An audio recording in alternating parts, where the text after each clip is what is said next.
Atlanta Dream, they are not happy with Angel Reese. Angel Reese was an absolute travesty to the game of basketball today. She humiliated herself out there. It was ridiculous. The girl missed about 8 or 9 layups right at the rim. She blew a fast break layup all by herself, and she blew the game-winning layup. Alicia Gray, not happy. Alicia Gray did her part, 34 points, and she's pissed off. Angel Reese blew this game. Head coach Carl Semesco also pissed off with Angel Reese for blowing. For Caitlin Clark, the Atlanta Dream coach had no response at all. To be honest, this isn't the first time a coach has been taken aback by her performance. You could see it on the faces of the Dream coaching staff as the Indiana Fever defeated the Atlanta Dream 9-5-9-1 when the final buzzer blew. They had no idea how to control Caitlin Clark's phenomenon. Say this about the Atlanta Dream. Y'all was hanging in there for 2 quarters, but then y'all ran out of gas. Cause you know why? The Indiana Fever ran y'all out y'all own building, and it was a sight to see. Y'all was huffing and puffing, trying to get some air and find some extra wind, and y'all. When players mistakenly assert that she is the league's 9th best point guard, this is what occurs. The haters don't get through to her. She doesn't let their rankings define her, and she doesn't get sucked into the commotion. No, Caitlin Clark speaks on the floor and leads her team to victory with ease. Mura's next voice. It was more than just a basketball game that we saw against the Atlanta Dream. It was a declaration. At last, Caitlin Clark was allowed to play independently, quickly, and with the entire offense flowing via her. And observe how her all-around performance totally dominated the Atlanta Dream. Her impact was incalculable, and she finished with 26 points. She managed the game's tempo and recorded 9 assists. Hey, there's no surprise that the Indiana Fever looked best tonight when the offense was ran through Caitlin Clark. There's no surprise that the offense looked best tonight when we pushed the ball off of a make, pushed the ball off of a miss. There's no surprise that the Indiana Fever looked best tonight when Caitlin Clark was surrounded by players that don't have an ego, surrounded by players that said, I'm going to be MVP of the WNBA this year. You see how easy it is when you just let Caitlin play ball and others follow. The most amazing thing is that Stephanie White allowed Caitlin Clark to play the way she wanted to.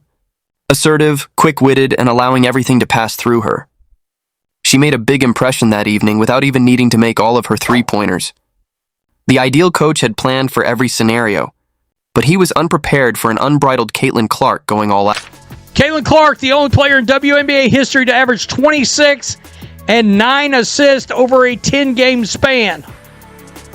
Ever in the history of ever. Yeah, she was great. I mean, she did exactly what we needed her to do. What is the most intriguing aspect of this entire circumstance? Music. The coaching staff of the Atlanta Dream devoted hours on watching footage, creating defensive plans, and determining how to lessen Caitlin Clark's influence. They most likely even met to discuss pressuring her entire court, double-teaming her, and making every possession challenging for her. However, the Atlanta Dream coaching staff was at a loss for words when the game ended, and the scoreboard showed 95-91 in favor of the Fever, as their team had just been utterly destroyed by a guy who was purportedly the best point guard in the league. However, Angel Reese was chastised by the Dream coach for missing a simple layup. Great crowd tonight. Disappointing finish to the game. Kind of a tough fourth quarter for us, and then we had a chance to win it at regulation, and it just didn't go down. And we had a chance to win it in regulation, and it just didn't go down. He trying to say it like they missed the 3. She missed a point-blank layup. He's pissed. This is the same man that blasted Angel Reese 4 days ago. Please consider liking this video and subscribing to the channel if you enjoy the content. Even though it only takes a second and is free, it means the world to us. Have you already subscribed? Fantastic. I sincerely appreciate your help. Returning to the video, this isn't a singular occurrence, people. After playing Caitlin Clark, WNBA coaches are left perplexed. Do you recall the times when the opposing coaches believed they understood her? Do you recall when they thought she would be humbled by the move from college to the working world? Rather, she is constantly demonstrating that she is not merely adjusting to the WNBA level. At this level, she is redefining what excellence looks like. The irony is delightful. Music.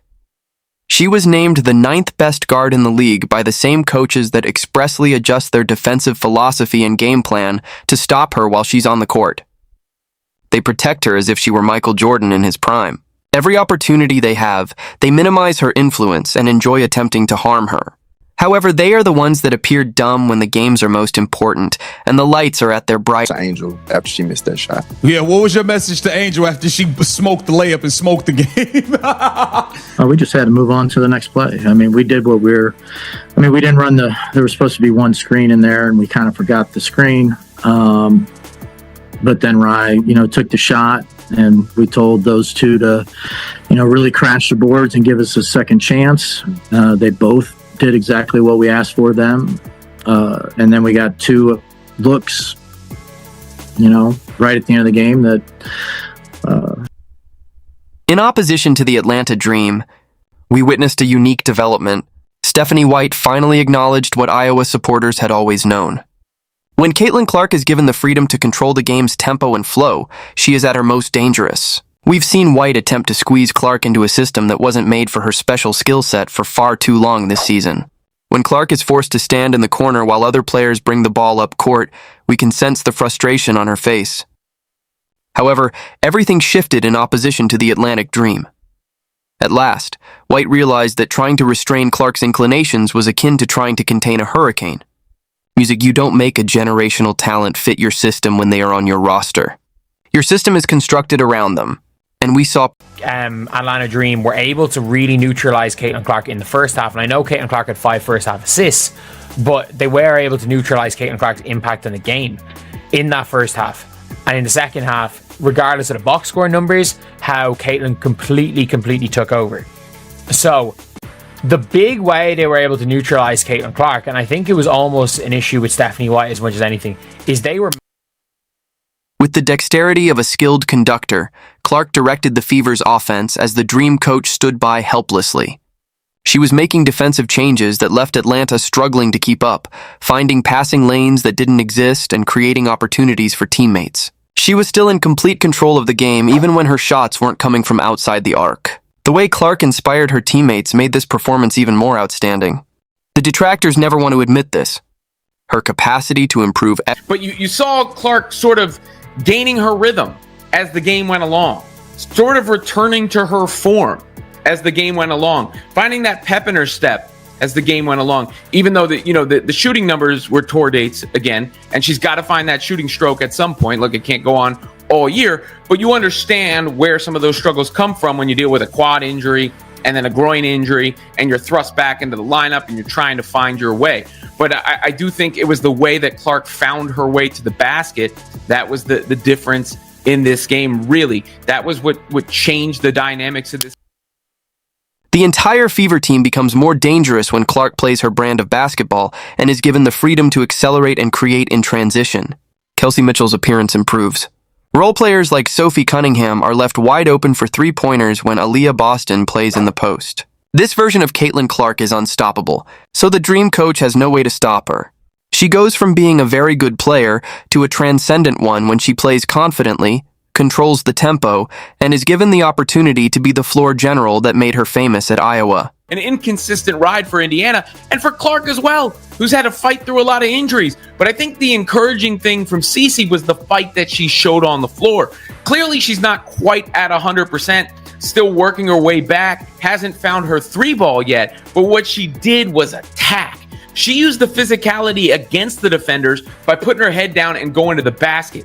That opened things up for her playmaking, which of course is another genius aspect of her game. Once that started clicking, the Fever ran away with things. Sophie Cunningham was everywhere. Clark had it going with Aaliyah Boston again. Kelsey Mitchell was cooking. And all of a sudden, you look up and the Fever are lighting up the